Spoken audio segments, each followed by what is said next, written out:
بسم اللہ تعالی والصلاة والسلام علی رسول اللہ اما بعد۔ نبی کریم رؤوف الرحیم صلی اللہ تعالی علیہ وسلم کی سیرت طیبہ میں ہمارے لیے نور ہی نور ہے، اور آپ کا ایک ایک حکم ہمارے لیے حرف آخر کی حیثیت رکھتا ہے۔ بالیقین اس کائنات میں فقط میرے کریم آقا صلی اللہ تعالی علیہ وسلم کی ہستی وہ ہستی ہے کہ آپ کی زبان اطہر سے جو ادا ہوا وہ اللہ کی چاہت پہ ادا ہوا، اور وہی ہمارے لیے مشعل راہ ہے۔ سید عالم صلی اللہ تعالی علیہ وسلم کا ایک ارشاد گرامی جو صحیح بخاری میں موجود ہے، آپ تک پہنچانے کی سعادت حاصل کر رہا ہوں۔ ارشاد فرمایا، ایاکم والظن فإن الظن اکذب الحدیث۔ فرمایا کہ بدگمانی سے اپنے آپ کو بچاؤ، کیونکہ بدگمانی سب سے زیادہ جھوٹی بات ہے۔ بدگمانی کا مطلب یہ ہے کہ ہم کسی کے بارے میں کوئی بھی غلط فکر اپنے ذہن میں بٹھا لیں اور پھر ہم یہ سوچ لیں کہ وہ بندہ ایسا ہی ہے، اسے بدگمانی کہتے ہیں۔ اور یہ حضور صلی اللہ تعالی علیہ وسلم ارشاد فرما رہے ہیں، فإن الظن اکذب الحدیث۔ فرمایا سب باتوں سے سب سے زیادہ جھوٹی بات جو ہے وہ بدگمانی ہے۔ اور اللہ تبارک و تعالیٰ کا مقدس قرآن بھی بدگمانی سے بچنے کا حکم ارشاد فرماتا ہے۔ امام غزالی رحمہ اللہ تعالیٰ آپ فرماتے ہیں کہ ایک اللہ کے ولی کا گزر ہو رہا تھا کہ ان کے سامنے سے اچانک ایک نوجوان گزرا جس کے ہاتھ میں شراب کی بوتل تھی۔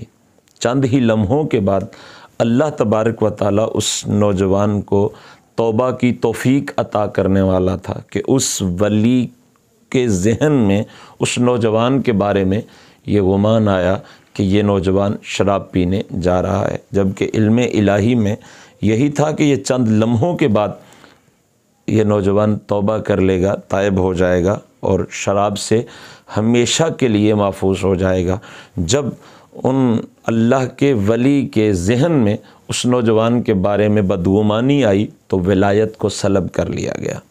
کئی دنوں تک، کئی ہفتوں تک، کئی مہینوں تک اللہ کی بارگاہ میں وہ اللہ کا بندہ روتا رہا، گڑ گڑاتا رہا کہ مالک کون سی غلطی ایسی ہوئی ہے کہ جس سے میری روحانیت کو چھین لیا گیا ہے اور اپنی ولایت کو چھین لیا گیا ہے۔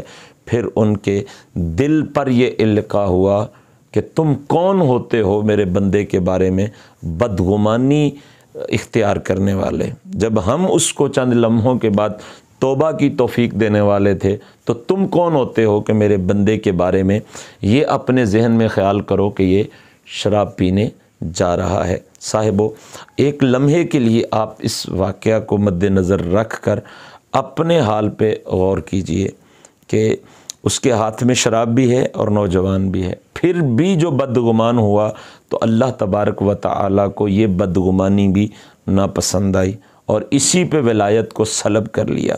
ہم تو بغیر کسی ظاہری دلیل کے اور بغیر کسی ایسی چیز کے دیکھے کہ خود بخود کسی کے بارے میں غلط گمان اپنے ذہن میں بٹھا لیتے ہیں، اور میرے حضور صلی اللہ تعالیٰ علیہ وسلم اس بدگمانی کو فرما رہے ہیں کہ سب باتوں سے سب سے بڑی جھوٹی بات یہی ہے کہ تم کسی کے بارے میں بدگمانی کا شکار ہو جاؤ۔ تو فرمایا کہ بدگمانی سے خود کو بچاؤ۔ فرمایا وَلَا تَحَسَّسُوا، اور لوگوں کے خفیہ عیب تلاش نہ کرو۔ وہ عیب جو لوگوں کے چھپے ہوئے ہیں تم ان کی جستجو نہ کرو، تلاش نہ کرو۔ وَلَا تَجَسَّسُوا، اور نہ ہی ان کے جو ظاہری عیب ہیں ان کی جستجو کرو کہ ہمیں پتہ چل جائے کہ یہ کون کون سے جرم کرتا ہے۔ تمہارا یہ کام ہی نہیں ہے کہ تم کسی بندے کے عیوب کو ظاہر کرنے کے لیے پیدا کیے گئے ہو، ایسا ہرگز نہیں ہے۔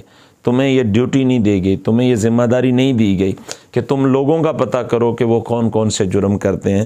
تم اپنی طرف دیکھو کہ ہم کس طرح کے ہیں، ہمارے عیوب و نقائص ہم میں کون کون سے موجود ہیں۔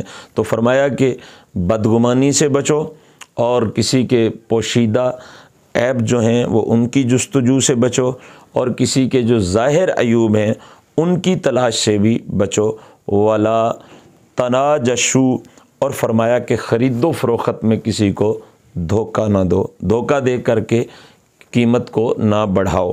ولا تباغضوا، اور فرمایا کہ ایک دوسرے سے بغض نہ کرو، ایک دوسرے سے حسد نہ رکھو، ایک دوسرے سے دشمنی نہ کرو۔ ولا تدابروا، اور فرمایا کہ ایک دوسرے سے قطع تعلق نہ کرو، نفرت نہ کرو۔ وَكُونُوا عِبَادَ اللَّهِ إِخْوَانًا، اور اللہ کے بندے آپس میں بھائی بھائی بن جاؤ۔ اس ایک حدیث مبارکہ پہ اگر عمل کر لیا جائے تو ہم بے شمار گناہوں سے محفوظ ہو سکتے ہیں اور بے شمار عیوب و نقائص سے بچ سکتے ہیں۔ اللہ تبارک و تعالی اپنے حبیب صلی اللہ علیہ وسلم کے صدقے ہمیں ان برائیوں سے بچنے کی توفیق و سعادت عطا فرمائے۔ آمین ثم آمین بجاہ النبی الامین صلی اللہ تعالی علیہ وسلم۔